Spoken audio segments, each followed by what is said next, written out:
ancient future of foods.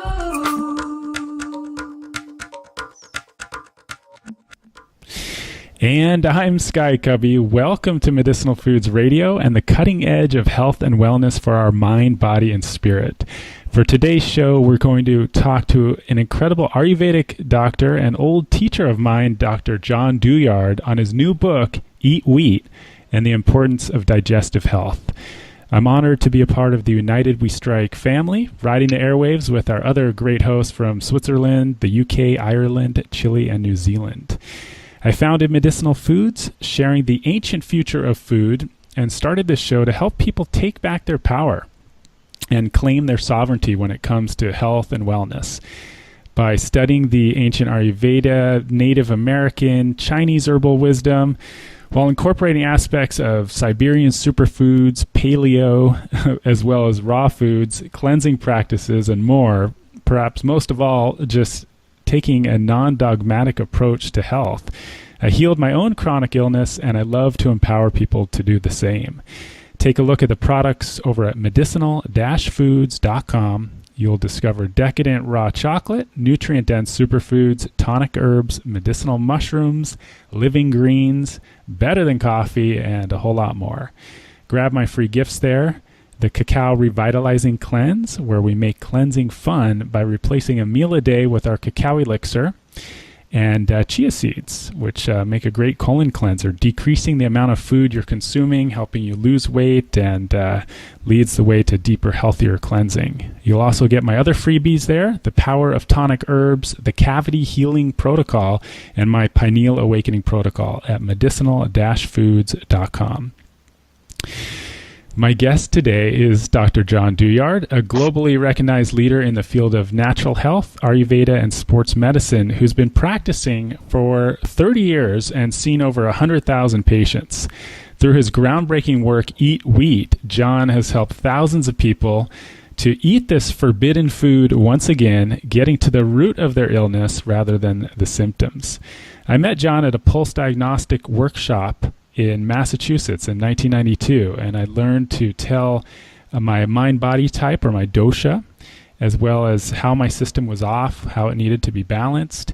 I even learned how to tell in advance if I was going to get sick. I then studied invincible athletics with Dr. John while ski racing at University of Colorado Boulder. Being a triathlete early in his life, John was always getting sick on the weekends when his body, when he didn't need to be on and perform. And he learned from an Ayurvedic doctor who basically took one look at him and found out that he was killing himself, and he learned how to be in balance.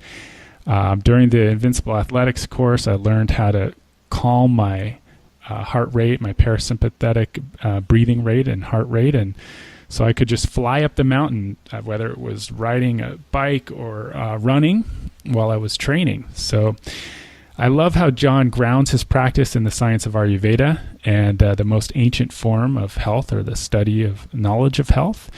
And he directs Life Spa and is the 2013 Wellness Center of the Year in Boulder, Colorado. So, as well as lifespa.com is the leading Ayurvedic health and wellness resource on the web. There's over 5 million views on YouTube. LifeSpa is evolving the way Ayurveda is understood around the world, and there's over 800 articles and videos there combining ancient wisdom and modern science.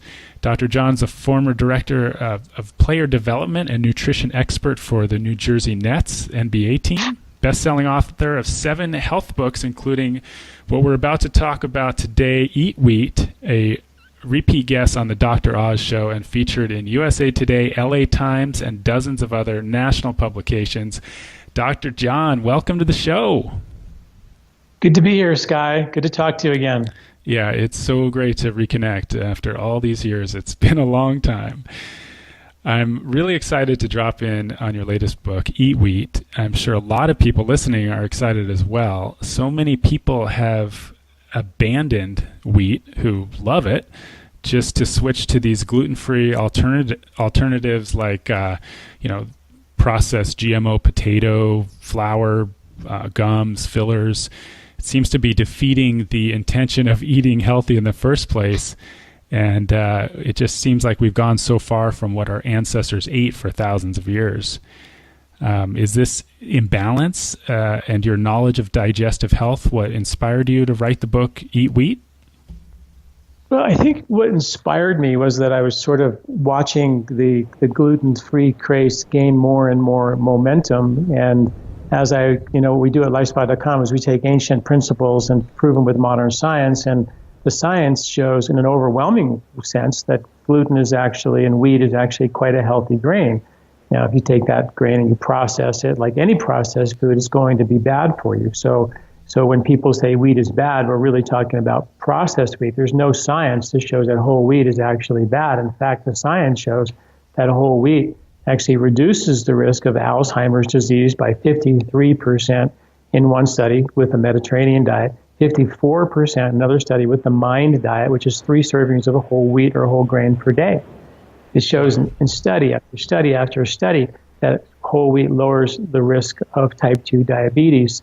And it also improves cognitive function. And all these things that we're being told that wheat is kind of this poisonous grain was sort of just a simplistic approach to say, hey, people feel bad when they eat wheat, so wheat must be bad. Well, I agree people feel bad when they eat wheat, but that's what we do so well in the West is we just take the symptoms, we just eradicate the symptoms and allow you to move on as if everything has been taken care of. But taking the wheat out of your diet doesn't solve a problem. It just takes the hard to digest food out of the diet. But there's a reason why you were not able to digest the hard to digest food. And that's what I was sort of, and I think the major thing was that this is now a $16 billion a year gluten-free industry. So there's just no way that those marketing dollars are not affecting the decisions that we make in the grocery store, somehow subliminally thinking that gluten-free is somehow healthier than a whole wheat kind of non-processed version of wheat.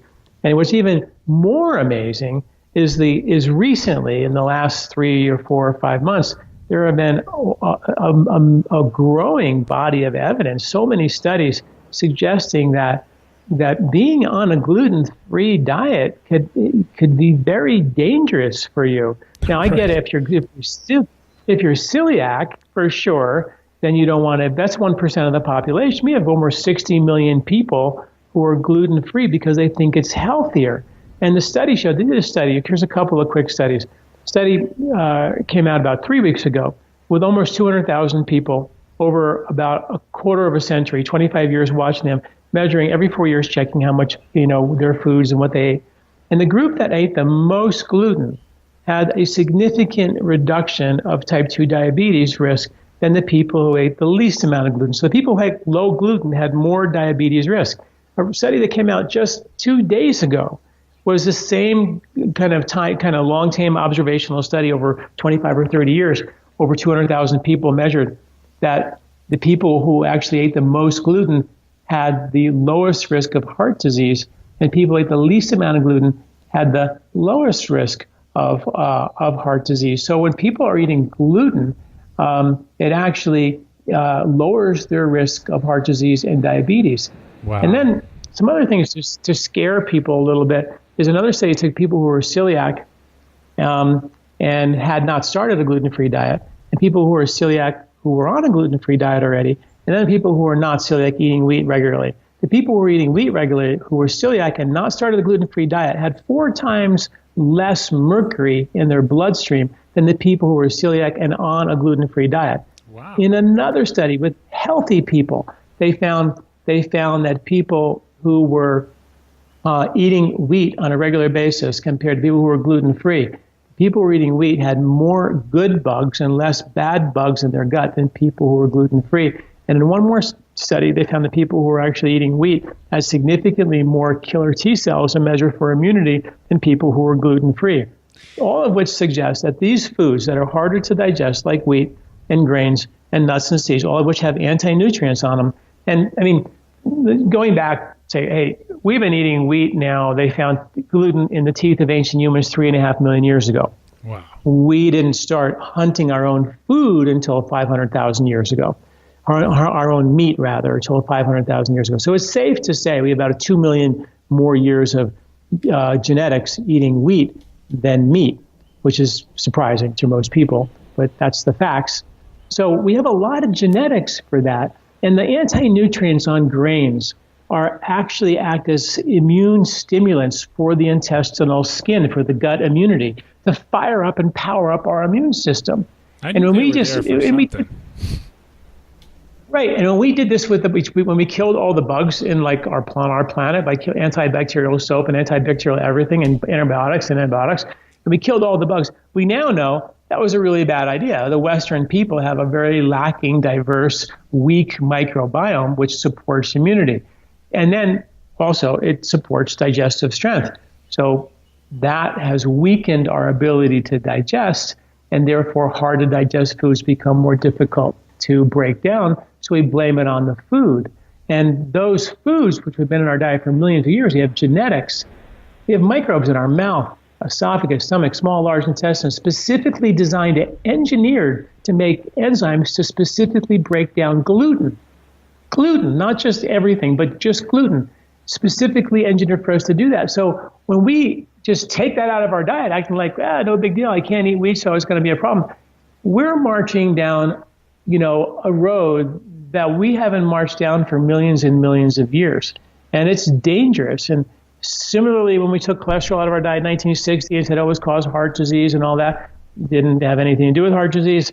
And then they replaced the cholesterol, the animal saturated fats, with ghee and butter, stuff like that. And they could replace it with omega-6 fatty acids, which they bleached and deodorized so they would be more stable, which ended up being preservatives in every packaged food on the planet for the last 60 years. Every loaf of bread that stays squishy on a shelf for a month, it's got these polyunsaturated fatty acids, which are basically undigestible. No microbe on the planet wants to touch it, which is why your bread never goes bad. And that's what we've been feeding for the last 60 years, which literally is linked to the breakdown of our digestive system, obesity, diabetes, and depression. And that was a sort of a little bit of a mistake. And here we go again. Because of that same mistake, we can't digest anything. And now we're saying don't eat wheat, which is like, wait a minute, are you really sure that we know what we're doing this time around? Because we didn't know last time. Talk about questioning authority and thinking for yourself. I mean, we've got the pharmaceutical industry telling people to cut out cholesterol because they're going to have heart disease. When you link that action of not taking depleting cholesterol in your diet with the statin drugs, then people are getting a massive increase of Alzheimer's. So I'm glad you mentioned that part on cholesterol. I mean, cholesterol is so important for our myelin sheath and our nerve impulses, but that's another story. Our family has been shying away from gluten-free alternatives for a while, when the ones that have a ton of ingredients, and we try to stay focused on the simple one ingredient, rye or rice breads, for example, as a gluten-free alternative. However, when we visited Ecuador and Peru, we ate more wheat and cheese, for that matter, than we do here in Hawaii and in California. And our sinuses were more clear than ever before. We had felt healthier than ever. Is this mainly due to the fact that we were eating this non-hybridized wheat? And can you explain to the listeners how they can find the right type of wheat? Well, yeah, it's really a great point. First of all, there's a lot of misunderstanding that the wheat that we're eating today is somehow different than the wheat that we ate 100 years ago. And there was a 19-year study done at the University of Saskatchewan, and they measured about 100 different strains of modern wheat and 100 different strains of ancient wheat, and they found really no genetic differences whatsoever. The study that Dr. Davis used in the Wheat Belly book, he said, well, that the wheat was genetically, altered and quite different. Well, in the study that he used, he measured ancient grains and modern grains, and they were looking for grains that were low immune responders, because they were trying to hybridize new wheat that had a low immune response, didn't trigger an immune response. And they found that the ancient grains had more low responders than the modern grains, which is kind of cool. But they didn't mention, and he didn't mention in his book, that they ancient grains and the modern grains had the exact same number of high responders, which is what we want to avoid, right? The strains of wheat that have high immune response would cause more inflammation and more reactivity in your gut. Those high responders, the ancient grains had the exact same number as the modern grains. So they didn't say that. He kind of either didn't read the entire study or I don't know what happened, but that was sort of left out, letting people think that there were way less, there were way more lower immune responders in the ancient grains, therefore ancient grains are better. But that's not what we're looking for. We're not looking for low responders. It's nice that they're low responders. We're looking for the ones that have the high responders, which cause the immune reaction. So it's sort of interesting how the research has been interpreted in a way to make a case that isn't really accurate. The reality is the wheat is the same. It's the processed nature of the wheat, the lacking of the whole grains, or separating the wheat from the bran and the germ and not having the oils in it and not having it be organic and things like that. A lot of people, I just wrote an article about this on my website, about why people go to Europe and they say, I eat the wheat there and it's fine, it must be so much better. Well, the reality is that the wheat there is not processed. You're not eating bread that has been cooked in a big factory that takes 2 hours to bake and lasts on the shelf for a month. You're eating bread that takes 3 days to bake and lasts on the shelf for a day, and then it's hard as rock. There's no cooked oils in it. There's no preservatives in it. There's no ingredients in it whatsoever. So you're eating bread that was made really fresh, and that's different. And, depending on the strain you had in Peru, you may have had a different strain that was a natural low responder too. So it's, different strains are different. And oftentimes when you go and you eat foods from a different part of the world, your immune system doesn't know those yet. So their body hasn't created an overuse type situation yet. So they can act a little bit differently, and you don't begin to have problems with them, right away. Let's say if your digestive system was super hypersensitive to wheat up here, and also when you're on vacation, the other factor, which is sort of no one ever talks about, which is when you're on vacation, people they relax and they're sitting down and they're dining. When they're home, they're stressed out, they got to go to work. And that might sound completely weird for people, but the reality is that your Ayurvedic medicine, how you eat your food is probably way more important than what you eat and when you eat it. But we don't think about that at all. But taking time to sit down and relax your meal activates what's called the parasympathetic nervous system, which literally controls the digestive process. If you're stressed out on the run, go, you have what's called the fight or flight response nervous system that's predominating your system, which literally turns off your digestion. If a bear was chasing you, you're not thinking about ordering pizza. You're thinking about getting up a tree and saving your life. It's a huge point. Where your mind is at and your stress levels. It's everything, almost everything when it comes to health. I notice that people, their emotions and their mind is it's so important, as well as when we were in Ecuador and Peru, we were hiking up 14,000 foot mountains, and a huge part of it is exercise too. If you're leading an active lifestyle, your digestion is going to be a whole lot more on. And so, we've heard it before. The key to prevention is healthy digestion. Food combining has got to play a part here. I mean, if you're eating starches and proteins, starches have to wait to get past the stomach to the lower intestine before they can start digesting. If you don't chew your food properly, and sit in that calm space, and you can do experiments on yourself and see how it goes in matches how it goes out.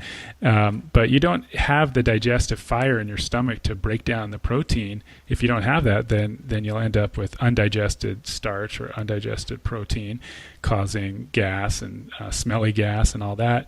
So I'm wondering what your thoughts are on, eating raw food first, in as far as cooked food. There's been studies showing that it can have irritations and create an inflammatory response. But if you eat the raw food first, it shows the inflammation has that it doesn't happen, the inflammatory response. So I'm wondering if... Interesting. Yeah. Yeah, interesting about. I mean, and I've written a ton about this. There's studies on both sides of that aisle for sure. You can find studies that show that raw food, doesn't deliver certain nutrients, like in broccoli, for example, the 3-carbinol, the indole carbanols, which are cancer causing. They actually, I believe, they're the ones that are released when you eat raw food, but then the sulfurate, the cancer-causing sulfur compounds in broccoli are only released when you cook the food. So when you look at the details of every food, it's like some like to be cooked, some don't like to be cooked. It seems to be very, very interesting. Bottom line is that when you don't digest your food well, and undigested food goes from your stomach into your small intestine, let's say wheat, for example, or gluten, for example, or the mercury from the coal mine plumes that are on every organic vegetable that require you to digest well. If they go through the stomach undigested, which is super common, then they will be too big of a molecule to enter into the bloodstream. And what they do is they get uptaken into the collecting ducts of your lymphatic system. And when the lymphatic system gets congested, that's what makes you bloat. That's what gives you a food coma where you feel exhausted after the meal, because your lymphatic system is doing 3 things. It's trying to take fats, triglyceride fats particularly, and deliver them as energy to every cell of your body. And if your body is trying to deliver the good fats, but the road is blocked by a lot of undigested proteins and bad toxic fats, then that road gets blocked and the body stores the good fats around your belly as belly fat as a holding pattern for energy down the road. That same lymphatic system is trying to detoxify you, and it's also trying to carry your immune system. Recently, they discovered that there are brain lymphatics that they didn't even know existed until 3 years ago that drain 3 pounds of toxic chemicals and plaque out of your brain lymphatics every single year while you sleep at night. When the lymphs around your belly get congested, then the skin lymph can get congested, you can get rashes, the brain lymph can get congested, you get brain fog, and a lot of the sort of brain drain effects that Dr. David Perlmutter wrote about in his book, Grain Brain. I debated David Perlmutter. You can go on my website, livespa.com, or eatwheatbook.com, and watch that debate where we went back and forth on the science. And David said at the very end, John's right. I choose to take wheat out of the diet. John chooses to sort of help people digest it and have a stronger digestive system. It's simple to take the wheat out of the diet, but my contention is that, you know what? Taking the wheat out of the diet doesn't really solve the problem. There's mercury on the organic vegetables. There's toxins in your environment that are getting into your blood, into your fat, to your brain that are going to cause problems down the road. So just taking wheat out may be short-term symptomatic relief, but long-term a real problem. So the fundamental issue is that when the lymphatic system gets congested, that causes the food intolerances, the hypersensitivities, and the weight gain and the bloat, and all these symptoms that we see with regard to wheat. So instead of taking wheat out of the diet, because there's other things that you're not aware of that are doing the exact same thing, why not heal and repair your intestinal skin so it's a better protective lining for you? Improve your digestive strength by beefing up your bile flow from the congested processed foods you've been eating for all these years. Turn back your stomach fire back on, and I teach you how to do that in Eat Wheat with whole foods and herbs to do it naturally. And in fact, I take you through a troubleshooting process so you know exactly what part of your digestive system has been broken down. We can manipulate the body by food combining, eating this first and that first, but historically, ancient humans in an ancestral diet, they really didn't do that. I mean, take rice and beans out of the diet, and you really now question whether humans are here today because it was such a staple for the population for so many thousands of years. You follow me? I mean, even wheat, take wheat out of the diet. We're talking about when they did this study at the University of Utah on wheat, they found that ancient humans 3.5 to 4 million years ago could gather enough wheat berries in 2 hours to feed them for an entire day. They take it, grind it, make a mush out of it, and eat it. And the entire continent of Africa, don't forget, was covered with grass, barley, and wheat. So it was a lot easier to just sit in some tall grass, chew on some wheat berries and some barley berries than trying to, kill a lion or something. They didn't have those skills for another 2 million years. So what the hell did we eat for 2 million years before we started hunting? Our bodies have been evolving with this for 2 million years. So if the whole continent was wheat berries, you think maybe we ate them. Well, studies now show they found the gluten in the teeth of ancient humans. It's such a surprising thing that we have this scientific kind of aversion to telling people that we actually ate grains for a longer time. We created about 1 to 2 million years ago, the human body, or the ancient human body, created a gene to make its own amylase about 1 to 2 million years ago. Amylase is an enzyme specifically engineered for starch and wheat. A deficiency in the amylase enzyme is linked to Baker's asthma. Yeah, certain people don't make enough amylase. They can't handle or even be around wheat. So we created a gene specifically to make amylase. Why do you think we did that? Because we thought we might someday eat some wheat or eat some starch? No, because we ate a ton of it, and it was a genetic adaptation to a diet that was available to us, and we adapted to that environment, which was an entire continent full of wheat berries, basically. Hard to ignore. You know, the debate at lifespa.com between the two of you, Eat Wheat and Grain Brain, is a dynamite debate that I suggest everyone to go to LifeSpa and check that out, because it says a lot. Now, gluten allergy is a real thing. However, what we're talking about here is that digestive imbalance can be disguised as a gluten intolerance, right? Like, thus, is it possible to have a gluten allergy even if you don't have celiac? Well, no question that celiac is an autoimmune condition, and that, interestingly, is that sourdough bread cooked for 3 days has been rendered the gluten so non-existent that it rendered the bread gluten-free. They gave it to people with celiac, and they had no problem eating sourdough bread, believe it or not. Now, right. I'm not suggesting people with celiac eat sourdough bread. They should stop eating wheat, but that doesn't mean that they shouldn't strengthen their digestive system, because there was a weakness that set them up for that genetic expression in the first place. People who are gluten sensitive, which is a lot of people, eat gluten, they feel like they're gaining weight, they get fat, they feel bloated, they get brain fog, they have rashes, they have real issues. And then we got to troubleshoot why that is. And the first place to look always is the gallbladder and the liver. The liver makes bile. The bile is like a Pac-Man gobbling up toxins and chemicals and pesticides out of your liver and into your intestine, like scrubbing parasites in your intestine, like cleaning all the villi so the lymphatic connections are all nice and clean. But if your liver got congested because of a bunch of processed foods, chemicals in your diet, and all the undigestible fatty acids that they put as preservatives in our food, the number one surgery today, abdominal surgery today, elective abdominal surgery, is gallbladder surgery.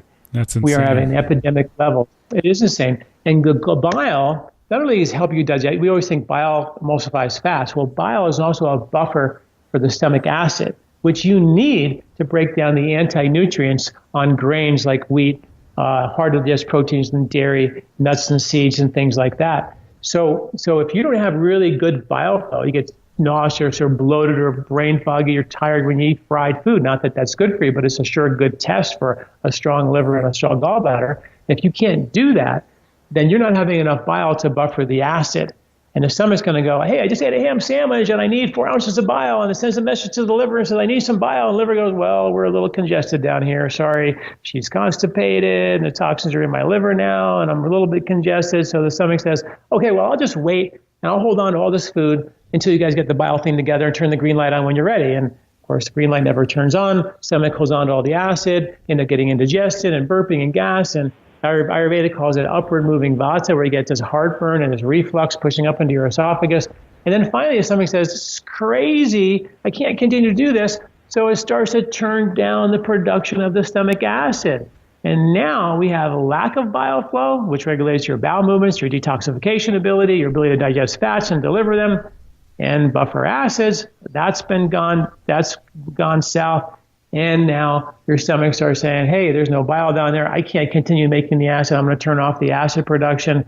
So now your ability to digest anything hard to digest or any toxic environmental pollutant to the tune of 4 billion pounds of toxic chemicals dumped in the American environment every single year. 62 million of them are cancer causing. We have to digest those, believe it or not. Our digestive strength is linked to our ability to detoxify, which is why I say just taking the wheat out, yeah, great, do it. But fix the problem because your ability to detoxify is linked to your ability to digest that hard to digest stuff. And that's exactly what happens is the gallbladder gets congested and literally shuts down the entire digestive detox process. So that's where we need to dig in, is to say, hey, what can I do to get my gallbladder kicking in? Well, beets and artichokes and fenugreek and turmeric. Fenugreek increases the contraction of your gallbladder by 75%. Turmeric does it by 50%. Artichokes, great bile scrubbers. Beets, my favorite. You can just do beets and apples and celery juice in the morning.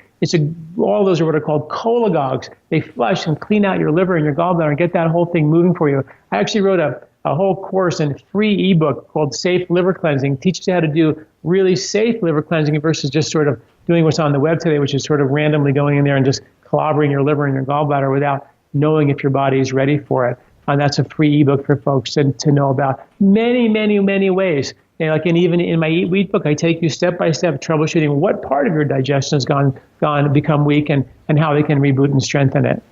That's great. Being able to cleanse our liver, gallbladder in an easy, efficient way, and by eating foods to prepare yourself for that flush, it's priceless. I mean, we're trained in our school system to flush the radiator and oil in our car, and people do that religiously. When's the last time we flushed our liver, kidney, and gallbladder? So it's amazing. I always say, Sky, that when not eating the packaged food, the loaves of bread we've been eating for 60 years, and if you just look at the ingredients in your stuff, it says anything, if there's any ever a vegetable oil, it could be organic, expeller, pressed canola oil, don't eat it. If it's in a packaged food, it's there to preserve it. It's there to extend the shelf life, not your life. And that stuff for 60 years is like never cleaning your stovetop for the last 50, 60 years. Imagine how greasy it is. Ever did we did dissection when I was in school, and we would stick your hand in somebody's liver, and it is the greasiest, slimiest organ on the planet. I mean, it is so greasy. And if it's bad grease and bad oil, you're in trouble. Well, we've been sitting there, and any oil that's heated turns carcinogenic. So they put a bunch of oil and bake the bread. It's pretty obvious what happens. Now we've got Monsanto breeding the glyphosate oils into, pesticides into foods, and obviously we want to go organic, but back to the question of what is the right kind of wheat to eat. Would you say spelt and any ancient grain like kamut would be a good start? Well, spelt is a really great grain because it's really low in phytic acids. And a lot of people don't have that digestive strength to break down the phytic acids. So that's a great grain to start with. So it's because it's so much easier to digest. Rye bread is really significantly lower good for your blood sugar. So that's a grain that is really good for your blood sugar. I did a podcast with the oldest kamut wheat farmer on the planet. Super, super great podcast. You can watch that podcast and learn about ancient grains. And kamut is a fantastic wheat. And the reason why kamut is so good is because it has so much more of the anti-inflammatory. I did a study with kamut wheat versus modern wheat. And guess what? The kamut wheat had twice as much gluten in it than the modern wheat. Twice as much gluten, right? Gluten's supposed to be the bad thing, right? But it had twice as reduction of inflammation. It lowered cholesterol and lowered blood sugar significantly more than the modern wheat. So how does the grain with twice as much gluten have twice as much anti-inflammatory properties if gluten is really the problem? It's not. So kamut, because it's such an ancient grain, and the ancient grains are really cool because they have more antioxidants in them than some of the modern grains. That's definitely a difference. But genetically speaking, they're really not. There's really, if you get good quality organic whole wheat, and when you make bread, for example, all you really need is organic whole wheat, salt, water, and maybe a starter. And that kind of bread can take up to 3 days to bake. And that would be great bread to eat, organic whole wheat, or salt, and water. And that's all you should see. Unless you see, like sometimes they'll do sprouted grains and they'll mix some different grains, and like the Ezekiel bread is great. You won't see any cooked oils in them. That's the killer. And any ingredient that you don't understand or never heard of, don't eat it. But bread is really simple. It's bread, wheat, salt, and water. You make bread. So you don't need those oils to cook it. Yeah. So let's be clear. Spelt and kamut. These are different forms of ancient forms of wheat, but I've always liked the buttery richness of spelt, and kamut definitely seems a little heavier, but has its place. Yeah. And so when we're talking about food combining, this is something that may help someone who's got digestive issues. But once you got that digestive fire burning, my wife is a pitta body type, and she'll eat a fish taco like it's nothing. And, she can handle that starch and protein. She burns right through it really fast and doesn't have the kind of digestive issues I might have if I combine, some heavy starch and heavy protein. But I'd like to get into and touch on the warming spices to get that fire and agony going for people. Things like black pepper, cinnamon, ginger, which has been called the universal medicine, cardamom, fennel. I've been tempering these spices out with ghee and greens like chard, and that's how I healed my digestive health, is putting in the ghee with these spices to pull out the medicine, and then infuse the greens with them. So do you think you're so right. Anti-inflammatory, and of course khichdi. I've got a great khichdi recipe on my blog at Medicinal-Foods that came from a master Ayurvedic chef. And so do you think that with these anti-inflammatory aspects and all the studies around the oils and the medicinal seeds, that alone could far outweigh any inflammation that comes from the cooking of the food, don't you think? Well, for sure. The vegetable oils, when you go down the grocery store aisle and you see all the clear bottles, they're vegetable oils. They come from seeds. And there's anti-nutrients and antioxidants around those seeds to protect the oil. If you take that oil out of the seed, it's going to go rancid very, very quickly just from the air, and one photon of light will do the trick. So they bleach the oil, deodorize it, and make sure there's nothing in it that can go bad. That's the stuff they put in the bread. That's the stuff that's really deadly for us. And it lowers cholesterol, which is why they loved it as a replacement. But it actually raised heart disease. They didn't know that, but that's what it ended up being. So it's sort of like that get really rancid fast that we should maybe avoid. Well, sunflower oil, safflower oil, canola oil, olive oil. If you it's really difficult. You have to get good quality olive oil, which is very, very important. But like you said, if you just use the seeds themselves, like we use a formula called the 5 spices that I write about in the book, which is ginger, cumin, coriander, fennel, and cardamom. And it's really interesting when you look at the science behind each of those 5 spices, ginger, cumin, coriander, fennel, and cardamom, individually, they're all amazing for the digestive system.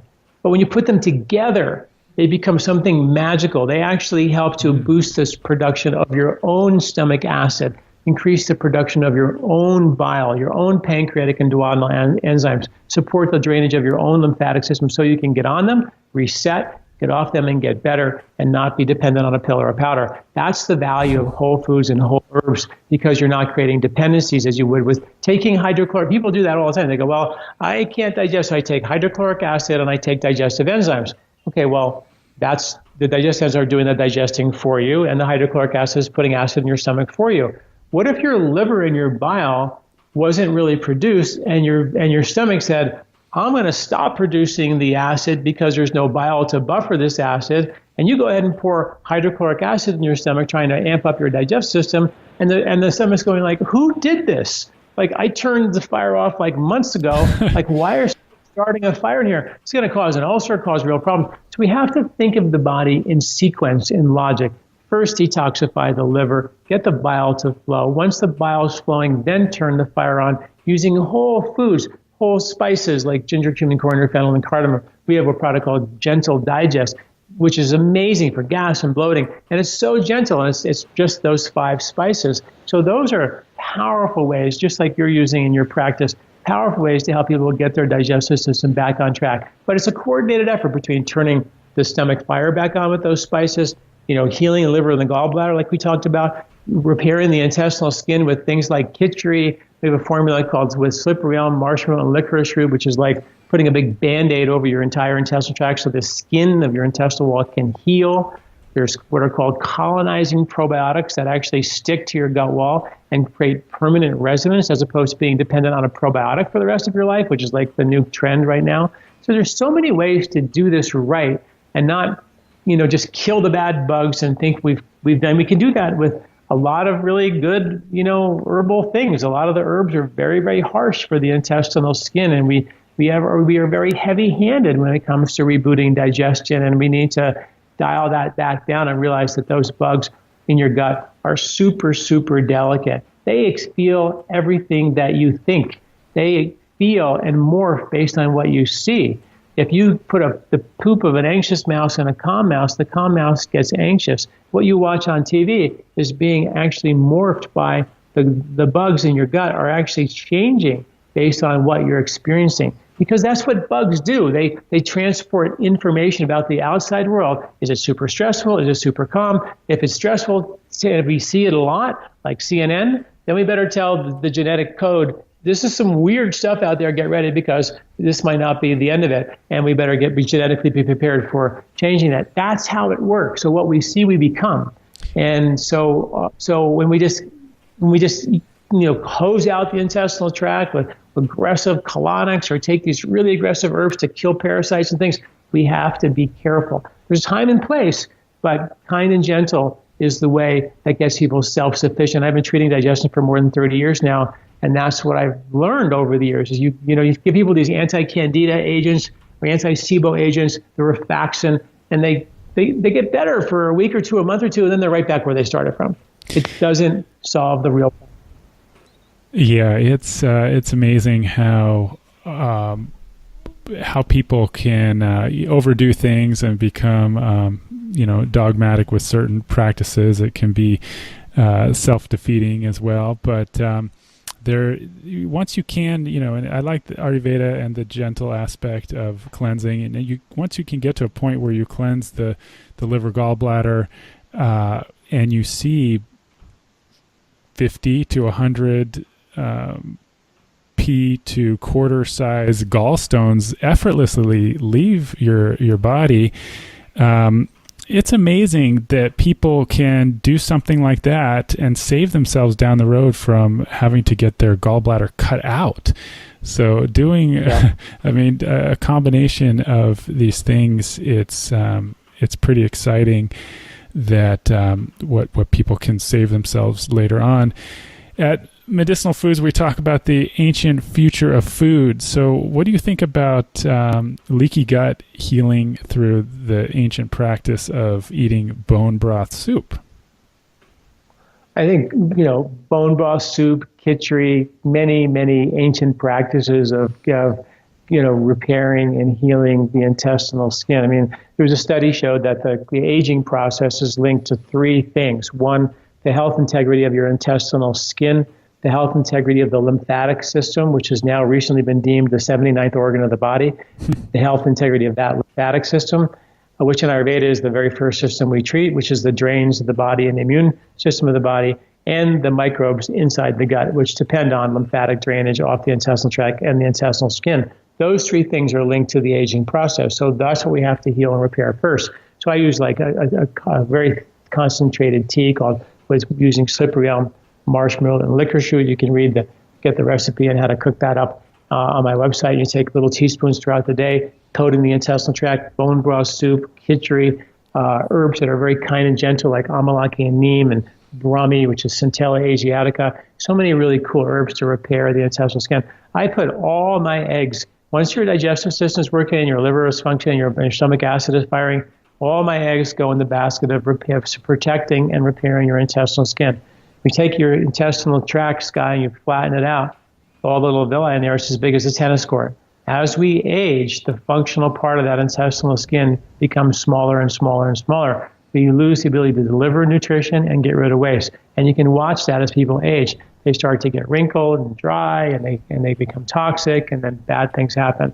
So the more we can do to protect the intestinal skin, the longer we're going to last. And it's a good point about the lymph, because the lymph doesn't move itself. That's why we got to get out there and move our bodies. Right. Walking and swimming are amazing ways to cleanse that lymph. So in reference to these spices, I mean, we can go get we're talking about tempering them in, you put a little ghee or coconut oil in the pan, you put the mustard seed if you're doing that first so they pop and you don't have gas from it. And then you can put these whole seeds in there, first the seeds, then the powders, then you can grate some fresh ginger and turmeric. But we can also get your spice package. What is it called? Available at your... It's called Gentle Digest. And you can just sprinkle that on your food. Or you can take it as a capsule. It comes in a capsule, and you can open up a capsule and cook with it. You can just take a capsule before the meal. A lot of times it's just easier to have a capsule in your purse and just take a couple before you go into a restaurant and amp up your digestion before you eat your food. And you can feel that digestive fire. It's amazing because you feel this warmth, and you kind of have this peaceful, warm feeling. Now, do people, depending on their dosha or mind-body type, to enhance their digestion, do they need different herbs per different person, or does that 5 kind of work for everybody? Well, the 5 is really good for everybody. There are different formulations for sure. People with a lot of pitta who have a lot of acid-related issues, the Gentle Digest could work, but there's a formula with amalaki and an Ayurvedic combination called Avipadakar we call Cool Digest on my website, which is really good for the pitta digestion. And then for people who are kapha, really boggy, they need to really fire up their digestion. There's one called Warm Digest, which is a combination of black pepper, long pepper, and ginger. So it's little bit spicier. But the one that's sort of in the middle for everybody is definitely the Gentle Digest. It's super kind and gentle. And it's just those 5 spices ground up in a capsule. Super simple, but the results of that and the science behind it is just amazing. Nice. And that's the cool thing about it. You get on it, you get better. And instead of taking a digestive enzyme, why not help your body? See, people make the digestive enzymes, but the digestive enzyme tube that carries the enzymes from your pancreas to your small intestine, before it goes into your small intestine, in 91% of the people, it hooks up with your bile duct. And if your liver is congested and your bile is viscous or sludgy, which is super common, then the bile can't get there and the pancreatic enzymes can't get there. So then you say, well, people get old, they can't make any enzymes. That's not true. The tubes are clogged. But so we say take digestive enzymes. And I'm like, why not clean out the tube? Fenugreek, cinnamon, all those spices we mentioned, beets, they're cholagogues. They'll open up those bile ducts, get the bile to flow, and then you make your own enzymes and deliver. Because if you don't make those enzymes and that tube is clogged, you just take digestive enzymes, what happens? And this is dangerous. The pancreatic enzymes that you made in your pancreas, if they can't get into your small intestine because the road's blocked, they're going to back up into your pancreas and literally digest your pancreas. And that's the cause of pancreatitis and diabetes. You don't want that. So just to say, well, I can take digestive enzymes, I feel better without fixing the cause, there's risks involved with that. There's always risks when you just put out the fire and treat the symptom. And that's why I wrote Eat Wheat. I want people to get to the cause of the problem and live a healthy, happy life.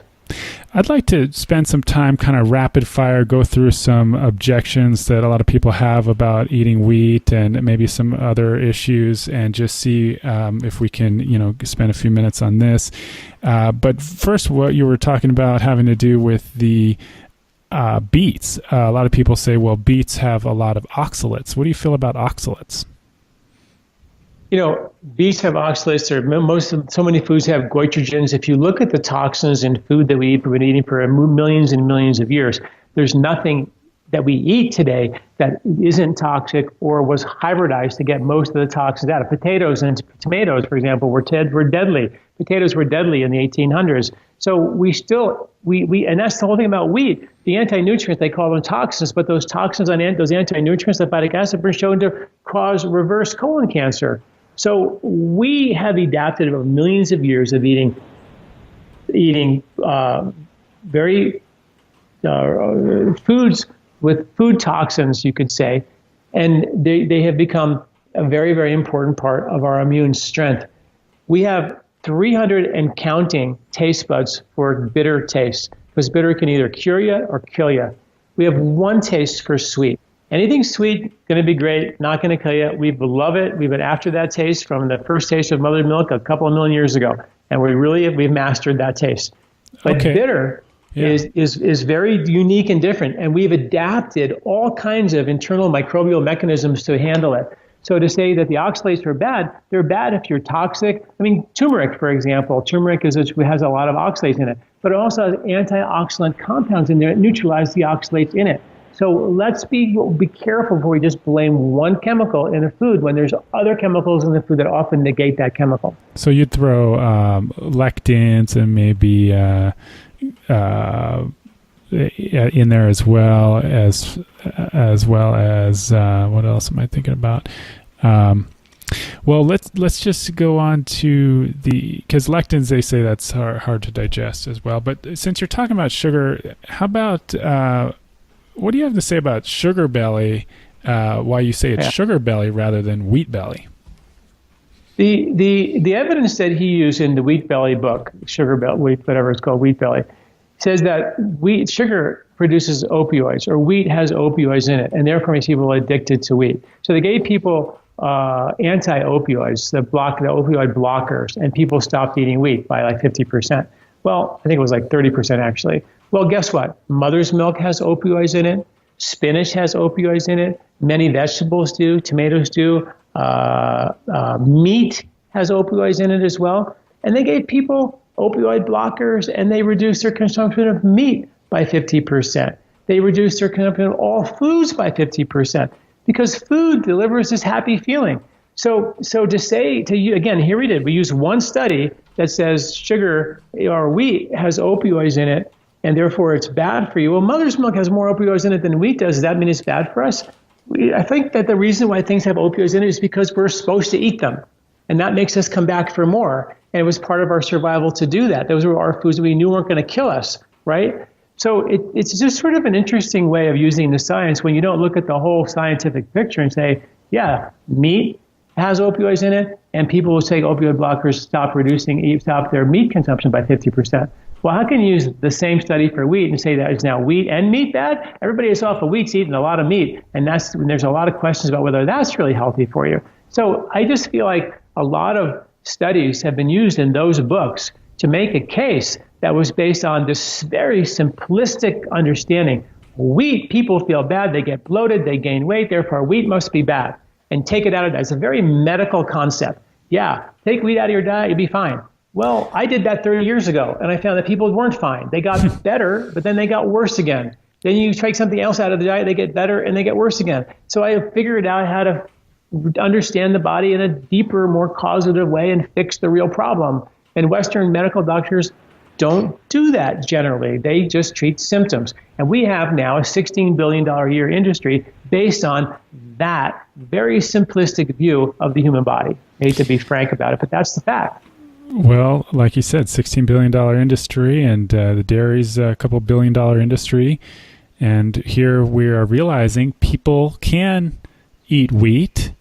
However, it sounds like they got to do their work. They got to do the cleansing. Yeah. We're not just saying, it's fine, wheat's fine. Go out and all you people with severely impaired digestive dysfunction, go ahead and eat wheat and you're going to be fine. You got to do the work to get that fire going and get that cleansing going, to cleanse and then rebuild with the healthy probiotics and good microorganisms. But not being able to digest wheat is a wake-up call for us to say, hey, we got to stop treating symptoms and fix the real problem, because it's linked to our ability to detoxify. And in a toxic world, our digestive strength is more important than ever. And you would say the same as well for people who may have lactose intolerance or just issues with milk, that once they get the digestive fire going, they can handle having a wheat chapati and a little bit of chai with some milk, maybe not with your meal, but maybe a little bit beforehand, to stimulate the digestive fire, that people can experience the same ability to digest the milk as they go to the root and heal their digestive issues at the base, right? To a certain extent. I mean, there are definitely people who don't make the enzyme, the lactase. There's a thing called lactase persistence, and a lot of people, actually Northern European descent, they have the ability to actually digest milk after, they're weaned and as an adult. So a lot of people may have some trouble with that. But again, milk is sugar, fat, and protein. So you have to say, well, a lot of times their issue is the fat, which is the gallbladder issue. A lot of times it's the sugar, which is another liver issue. So a lot of times what you're blaming, and a lot of times it's the milk in a highly processed form, which is indigestible. So we have to be careful what we're saying. Like, raw cheese or yogurt or kefir, things that have been fermented. Actually, the fermenting process, which is generally how milk was traditionally eaten, not drinking big glasses of milk. Actually the fermenting process, cheese making process, actually gobbles up the casein, gobbles up the lactose, and renders it casein lactose free. So for most people, raw cheese this is legal now in America. You can buy it at any health food store. Has been sitting around for at least 3 months to make it basically lactose free and casein free. You have trouble eating that, you've got a gallbladder issue.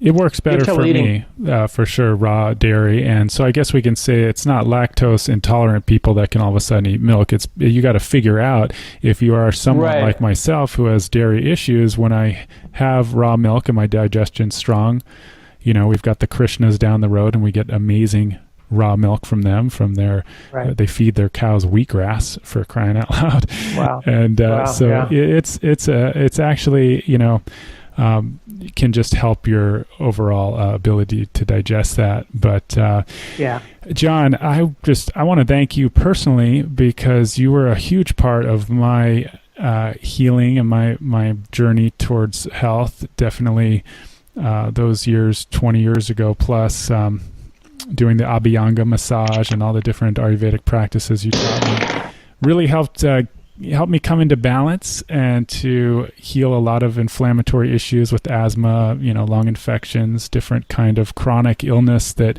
had stuck with me. So thank you. And I really appreciate you being here. Is there any last thoughts or some information you want to get out to the listeners of how they can reach you? Well, I think, it's time for us to demand whole food, real food again. I think that's the big piece. Fix the underlying problem, don't treat the symptoms, and you can get tons of information. We publish a video newsletter 3 times a week at lifespa.com, where we prove ancient wisdom with modern science. It's the combination of both of those, which is great. And of course, the book is Eat Wheat. You can find that there too. If you want to go right to our book website, is eatwheatbook.com. Of course, the book's on Amazon. And like I said, it's a troubleshooting guide to help get your digestion back on track. If you want to get, spoon-fed how to get this thing back working and eat whole foods again and break bread again, in season, non-processed version, then that's a great place to start. And thank you, Sky, very much for the interview and the time, and so good to reconnect again. Great, and I'm looking forward to our health summit next year in Hollywood at the Wanderlust Studios. We're going to be talking about invincible immunity and everlasting energy. So until then, so long, folks, and aloha, Dr. John Doulliard. Aloha. Food Radio, Sky Cubby as your host. Ancient plant knowledge.